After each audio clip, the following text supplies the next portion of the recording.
Meus caros alunos, minhas saudações. Nós estaremos gravando aqui, comentando o conteúdo da unidade 1, para que vocês possam perceber qual é a profundidade e o alcance dessa matéria, ok? Então aqui nós começamos na unidade 1, aula 1, com os conjuntos, né? Depois funções de primeiro e segundo grau. Então aqui nos conjuntos os senhores vão dar uma lida, né? Sobre o conceito de conjuntos, né? Esses conjuntos têm uma linguagem, né, de definição, certo? Com chaves, pode ter números aqui dentro, pode pôr nomes na área da geografia, na área da biologia, etc. Símbolos, conjunto vazio. Em diversos exemplos, a ideia de que esse elemento pertence, né? Pertence ao conjunto dos números naturais, a ideia de pertence, né? Um elemento pertence a um conjunto, ou senão, um elemento não pertence ao conjunto. Mais importante para nós aqui são os conjuntos numéricos, né? São noções para conjuntos numéricos mais importantes. Aqui também um diagrama de conjuntos, né? Diagrama de Venn, quando a gente faz um desenho, né? E vamos para a aula 2. Na aula 2 temos reunião de conjuntos, né? A união de conjuntos, x ao que x pertence ao conjunto A, ou x pertence ao conjunto B, tem que pertencer os dois simultaneamente. Então, aliás, união, junta os dois, está aqui o conjunto A, o conjunto B, junta o A com o B, a gente chama de união. Intersecção, quando estão os dois conjuntos ao mesmo tempo. A intersecção aqui desse conjunto com esse aqui seria, aqui não teria, né? Seria conjunto vazio. Bom, aqui uma série de propriedades que você não precisa se deter. Conceito de diferença de conjunto. Também tu pode dar uma lida. Complemento de conjunto também você pode dar uma lida. Vamos para 4, mais propriedades. Não precisa se preocupar com essas propriedades. Conjuntos numéricos, conjuntos naturais, 0, 1, 2, 3, 4, 5, 9, 10, 15, né? Um conjunto infinito, conjunto dos naturais. Conjunto dos números inteiros, né? Inteiros relativos, inteiros, são os negativos e os positivos, mas são inteiros. Aqui o conjunto dos números racionais, que são esses aqui, né? São os anteriores, mais os que dá para escrever na forma de fração. E o conjunto de números irracionais são diferentes do que os naturais, do que os inteiros, do que os racionais. São os números que nós não conseguimos escrever na forma de fração. Tipo a letra π, né? Dá para você imaginar que esses conjuntos estão cada vez mais amplos. O N está dentro de Z, o Z está dentro de Q, o Q e o I juntos formam um conjunto de números reais.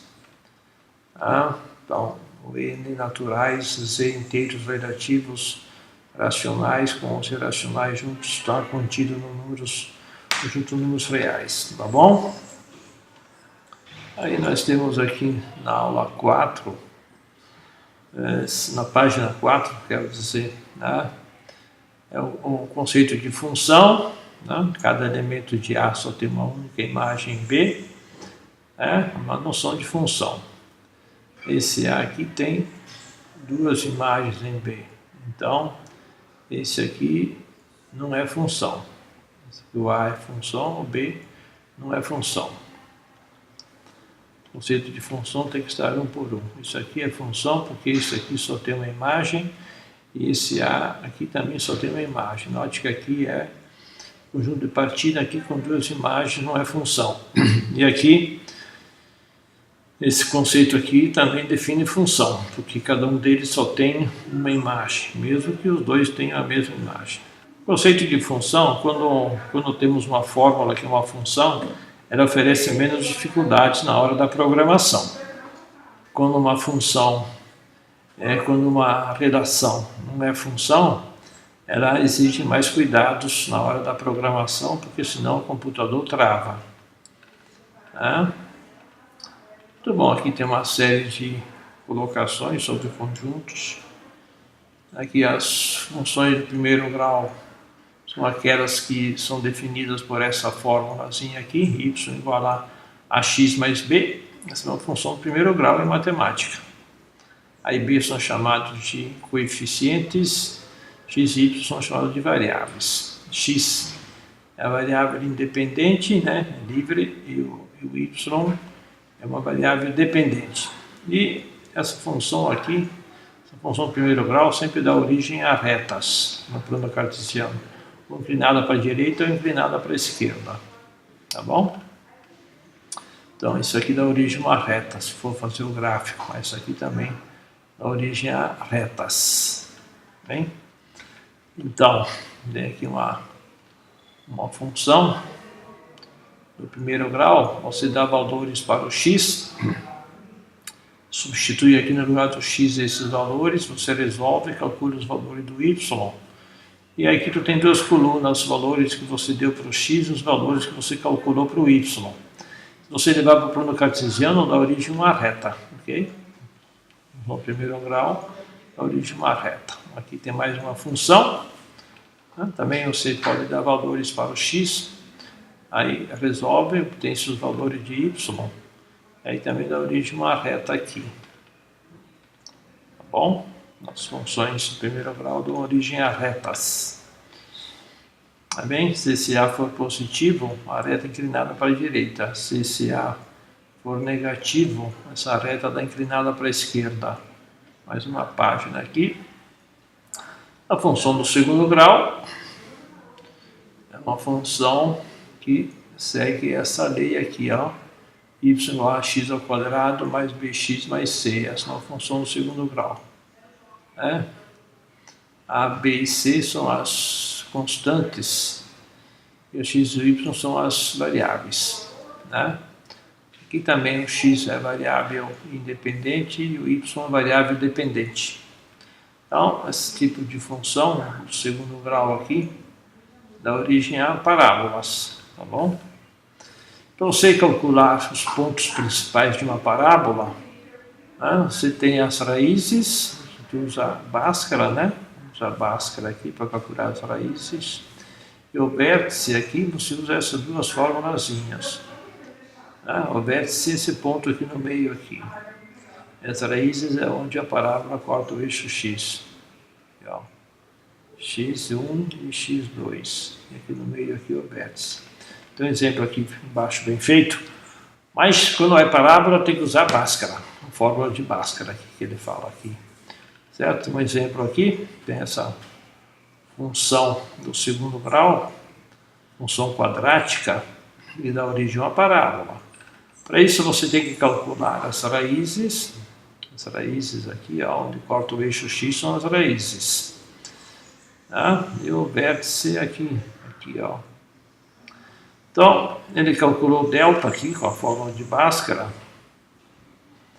O delta, depois aplicou a fórmula de Bhaskara, 64 vem aqui, extrai a raiz, deu menos 3, menos 3 que é aqui a raiz, e outro aqui que é 5. Menos 3 e 5 a raiz. E o vértice 1 e menos 16. O vértice aqui, ó, por aqui assim, ó, 1 e menos 16 aqui embaixo, certo? 1 e menos 16, tá bom? Então, essa aqui foi a unidade 2, desculpa, a unidade 1, aula 1. Agora vamos para a aula 2. Na aula 2 temos outros tipos de funções, chamadas funções exponenciais, que tem esse comportamento aqui, ó. X ao quadrado é uma função quadrática. Essa aqui que é uma função exponencial. Essa aqui é uma função exponencial. Essa aqui ó, é uma função exponencial. As funções exponenciais e os logaritmos têm os gráficos assim, ó. Só que não segue aqui para cima para virar parábola, não. É só isso aqui. Ou só isso aqui, certo? Essas funções aqui, tem aqui a função logarítmica. Né? Também tu aplica logaritmos para resolver esse problema. Tem umas propriedades logarítmicas aqui. Você vai estudar, né? Log de A na base B, igual a log de A sobre log de B. Só que tem que usar a calculadora. Log de A na N, o N vem aqui na frente. N vezes log de A. Log de 1 sobre A é menos log de A. As propriedades logarítmicas. Log de A mais log de B igual a log de A vezes B. Log de A menos B igual a log de A dividido por log de B. As propriedades logarítmicas, você pode utilizar essas propriedades aqui. Por exemplo, resolva a equação 2 elevado a x igual a 3 a 4. Pela definição de logaritmos, nós temos que log disso aqui na base 2, esse 4 pode ir lá na frente, por causa dessa propriedade aqui de cima aqui, né? Isso aqui, ó. Então, 4 pode ir lá na frente, fica log 4, log de 3 mais 1. Aqui tem que pegar a calculadora, log de 3 sobre log de 2. Faz vezes 4 dá origem a essa resposta aqui. Então, aqui é a função logarítmica.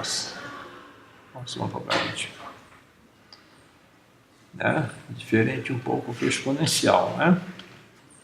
Aqui uma aplicação de funções, né? Funções têm aplicação. Funções são fórmulas. As fórmulas são aplicadas nas engenharias, na física, né? Na economia, na administração, na informática. Afinal das contas, tudo são fórmulas, são comandos lógicos, né? Também nas ciências contábeis, economia. Então aqui você tem duas funções, a função oferta e a função demanda. Uma função demanda de um certo bem e uma função oferta de um certo bem. Então cada uma dessas funções dá origem a um gráfico, né? Se eu for traçar o gráfico da primeira, essa aqui dá origem a esse gráfico aqui. Se você for traçar o gráfico dessa segunda, na matemática, dá origem a esse gráfico aqui. E o ponto de intersecção, né, aqui dos dois gráficos, significa um ponto importante na economia, na administração, na física, mas é um ponto de equilíbrio, né, um ponto de equilíbrio aqui, ó, entre a demanda e a oferta. É um preço de equilíbrio para onde a demanda e a oferta são iguais. Para você resolver esse problema, você pega e iguala as duas equações. Certo? A oferta e a demanda, você pega e iguala as duas. E resolve, né? Passa os P's para o primeiro membro, passa os números para o segundo membro, e você obtém ali o preço de equilíbrio, né? O P igual a 20. Aí depois que você achou 20, tu pode substituir e achar esse ponto aqui, ó, que dá 40, certo? Quantidade de equilíbrio, tá bom? Uma aplicação, mais uma aplicação aqui. Também vocês acabam de que são duas fórmulas, duas funções, só que em vez de x e y são variáveis aqui da economia, da administração. Aí você tem aqui o gráfico das duas funções e o ponto de intersecção sempre é um ponto muito importante. Para você achar esse ponto de intersecção, é só você igualar as duas funções aqui, ó. Você iguala as duas, ó. Iguala as duas, passa tudo para o primeiro membro, isola, tu acha a quantidade de equilíbrio, né? Que é 5, substitui, aí você acha outro valor que é o 30 aqui, né? Onde a receita total igual ao custo. Vamos então para a unidade 1, aula 3. Na aula 3, o assunto continua sendo funções, só que vai ser estudado o assunto chamado limites e derivadas, né, que é uma matemática superior. Então, o conceito de limite é se você tem um valor que tende a x0 aqui, ó, deu nesse ponto aqui, e outro valor vem para cá. Eles não coincidem, então eles não têm limite. O limite 1 é diferente do limite 2, porque essa função, quando tende a x0 pelo lado esquerdo, dá esse ponto aqui. Quando tende a esse rumo aqui, a x0, pelo lado direito, dá um outro valor. Então L1 é diferente de L2, significa de que essa função não tem limite. E ela não é contínua, porque tem um buraco aqui, ó, não está ligado esse ponto aqui, certo? Não está ligado aqui. Quando se tivesse tudo ligado, então a função seria contínua. Mas aqui tem um buraco na pista aqui.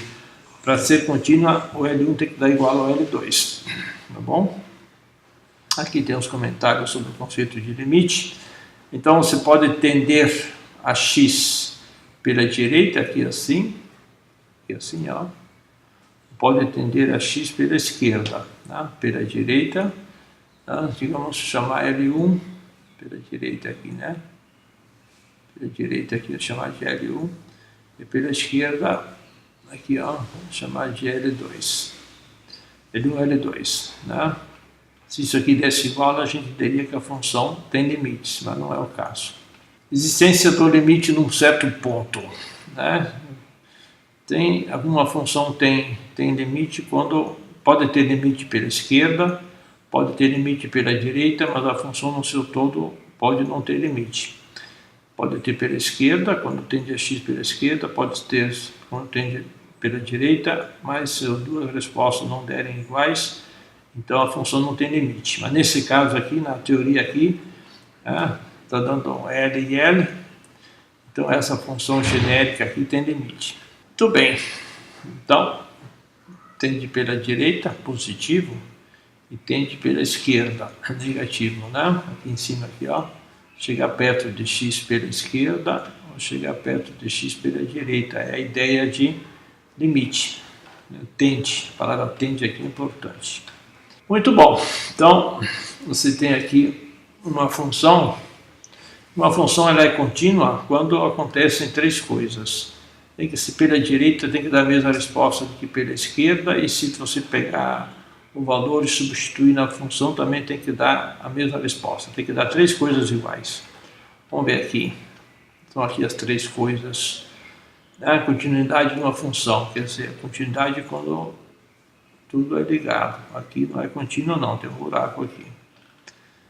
Então ela é contínua. Contínua significa não tem buraco na rodovia. Quando o limite de f de x, quando x tem x0 pela esquerda, dá uma resposta, pela direita dá a mesma resposta, pela esquerda, pela direita dá a mesma resposta, e se você substituir na função também deve dar a mesma resposta. Aí então a gente diz que a função é contínua.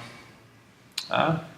Limite de f de x, quando x tende a 0 pela direita e pela esquerda, pela direita, é igual ao f, se tu pega o valor, substitui na função. Vamos ver aqui um exemplo. Ele quer saber se essa função é contínua, essa função aqui, esses dois pedaços de função, essa função segue aqui, segue aqui. Ele quer saber se esse pedaço está emendado nesse aqui. Vamos ver. Então, dado x igual a 2. Então, quando x tende a 2 pela direita, pela esquerda, vai ficar 2 ao quadrado a 4, 4 mais 1, 5, tende a 5. E quando aqui tende a 2, aqui 2 com mais 3 também dá igual a 5. Então, enquanto os limites direito e esquerdo, quando tende a esse x2 aqui. Então, vamos fazer aqui, quando tende a esse x2 aqui pela esquerda, vai ficar 2 ao quadrado, 4 mais 1, 5, tende a 5. Quando tende a 2 pela direita, também substitui aqui e vai dar 5. Portanto, deu 5 igual a 5 pela esquerda e pela direita. E se você substituir o 2 na função, tanto lá como aqui, também vai dar 5. Então, está dando tudo igual, aqui 5, 5, 5. Quando isso acontece, diz-se que a função é contínua, no ponto igual a 2. Muito bom. Então, no segundo exemplo aqui, verificar se essa função é contínua quando x tende a 0. Então, essa função aqui, quando este x tende a 0, qualquer coisa que tende a 0, dá igual a 1. quando esse x tende a zero, e elevado a zero em matemática dá igual a 1. Olha aqui por aqui, ó, quando x tende a zero, log de 0 mais 1 dá log de 1. E log de 1, na máquina de calcular, aqui também tem que usar a calculadora. É elevado a 0 dá igual a 1. E aqui tu colocar 0 aqui, 0 com mais 1 dá 1, log de 1 igual a 0. Então, pela esquerda deu 1, pela direita deu 0. Vai ver que aqui vai para cá, e essa outra vai isso aqui. Tem uma descontinuidade daqui até aqui, tem uma distância aqui, um precipício. Então essa função aqui não está ligada a essa aqui, tem um buraco aqui no meio. Portanto, ela não é contínua, tá bom? Seguindo com limites e derivadas, aqui nós temos um gráfico de uma função, né? Essa é uma curva que representa uma função, inclinação da reta. Aqui você tem essa mesma curva, só que num certo segmento de reta. Tá bom? Aqui tem uns comentários sobre isso. E você tem uma taxa de variação. Aqui, ó, daqui para cá, entre o 5 e o 3, tá? A origem é menos 1. Entre o 3 e o 2 tem outra resposta aqui. Tudo bem. Então são as taxas de variação AB e BC. E 5, né? E 8. 5 e 8, aqui deu menos 1, aqui deu esse valor aqui. Essa taxa de variação aqui é uma média. Vamos ver agora o conceito de limite, que vai fazer com que isso aí seja um valor instantâneo. Tá bom? Então aqui é uma média, uma taxa de variação desses valores aqui. Tá? Dá uma olhadinha, aqui ele faz uma variação. Calcula uma média, que a gente chama de taxa de variação. Também taxa de variação. Se você quiser melhorar isso aqui, então essa taxa de variação pode ser aproximada de tal maneira que isso aqui tende a isso aqui, quando esse valor aqui tende a isso aqui, a gente chama de derivada. Tá? É uma derivada. Então, a gente usa o símbolo de derivada, a derivada de y em relação a x, derivada de y em relação a x, aplica essa fórmulazinha aqui, né? Esse conceito de derivada está muito bem expresso aqui, né? Aplicando essa fórmulazinha aqui, você obtém a derivada de infinitas funções. Essa fórmulazinha aqui é importante, porque ela permite obter as fórmulas de derivadas. Tu não vai precisar utilizar necessariamente essa aqui não, mas é bom você saber as fórmulas de derivada. Aqui nós estamos aplicando ela.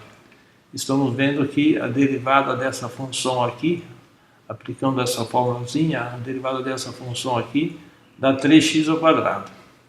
Aí você vai ver que tu vai receber uma regra onde a derivada de uma constante é zero, esse 3 vem aqui na frente, vai ficar 3x e o 3 sofre subtração de 1, 3 menos 1, 2, que dá essa resposta aqui. Então, em vez de fazer essas contas todas, tu vai só decorar essa regrinha que nós vamos te passar aqui numa tabela, certo?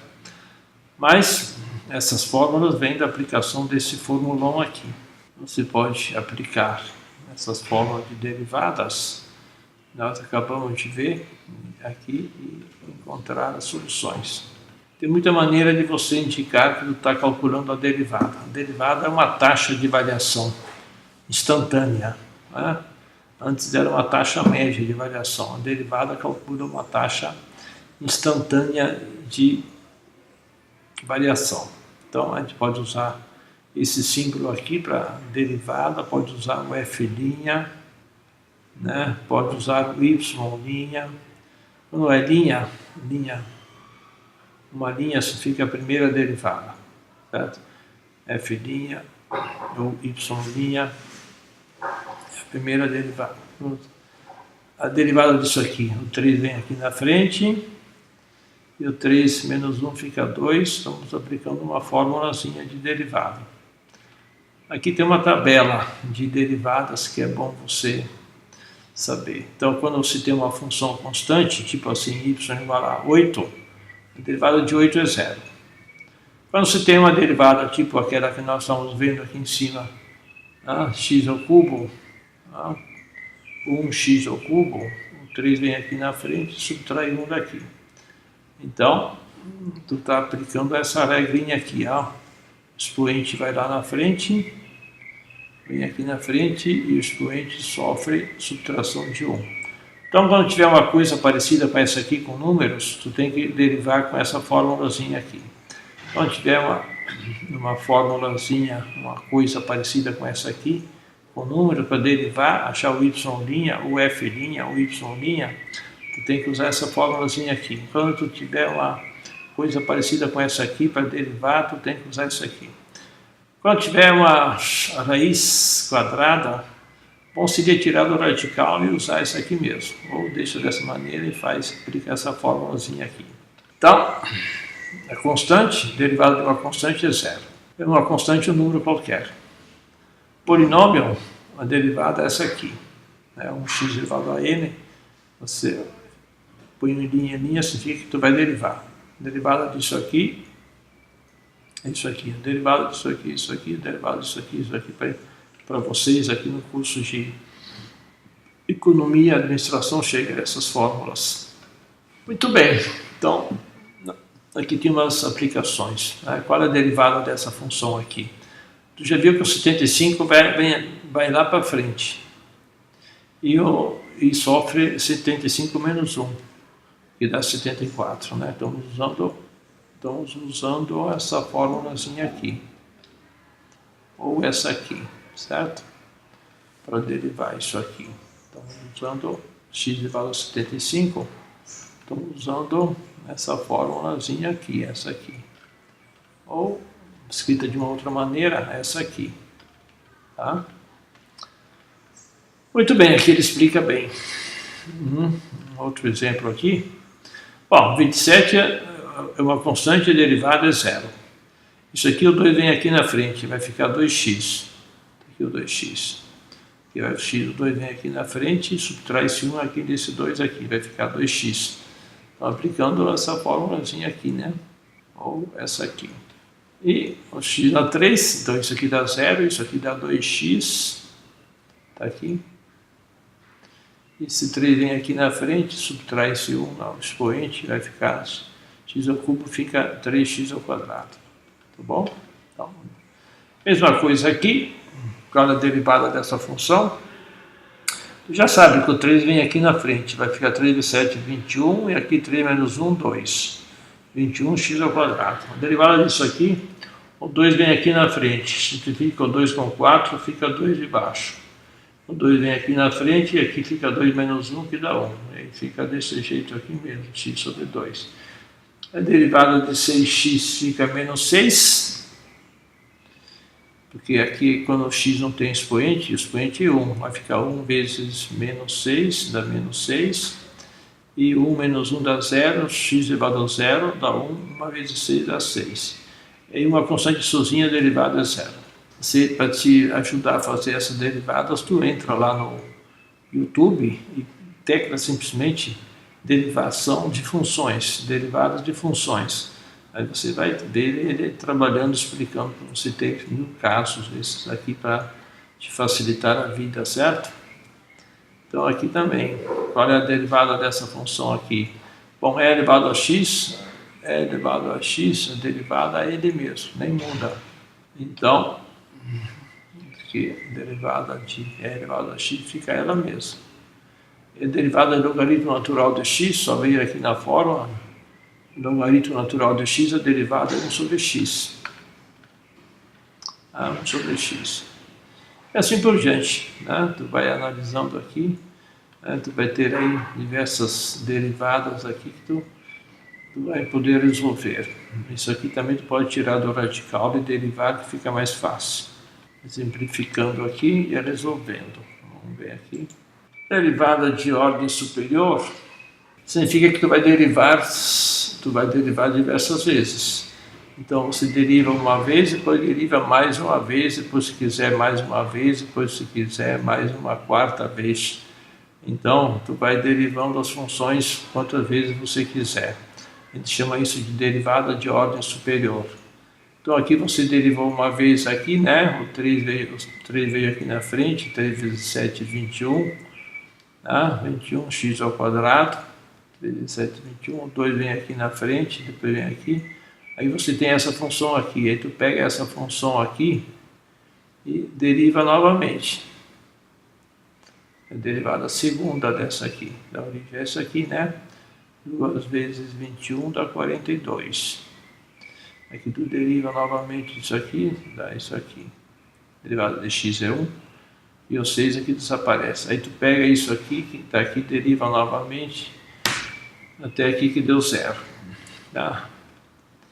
Tem hora que tem, quando você tem derivada de uma constante, é 0. Mas tu pode derivar a derivada de uma soma, deriva cada um dos pedacinhos. Certo? Derivada de um produto tem que aplicar uma formulazinha. Tem que derivar a primeira e passar limpo a segunda.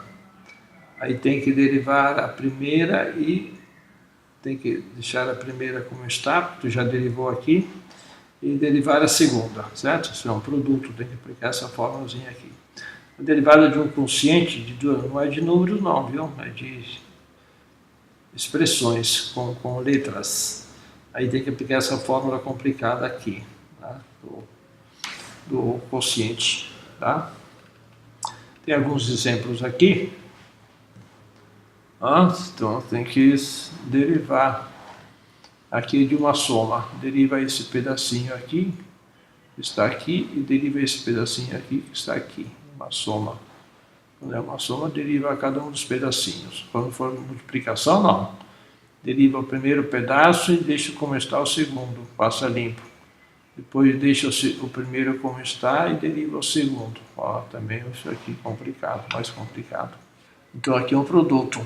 Aí tu tem que derivar, deixa indicada a derivada da primeira e deixa a segunda como está. Depois você deixa a segunda como está e deriva a primeira. Está aqui a linha aqui, significa que tu vai derivar.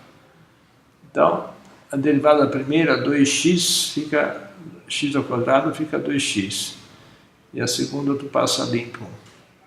Depois a primeira tu passa limpo e a segunda derivada é ela mesma. Aí dá essa resposta aqui.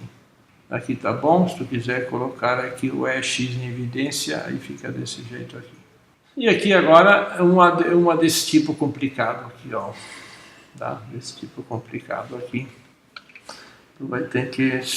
Aqui é um quociente, porque é elevado a x e aqui é x de baixo.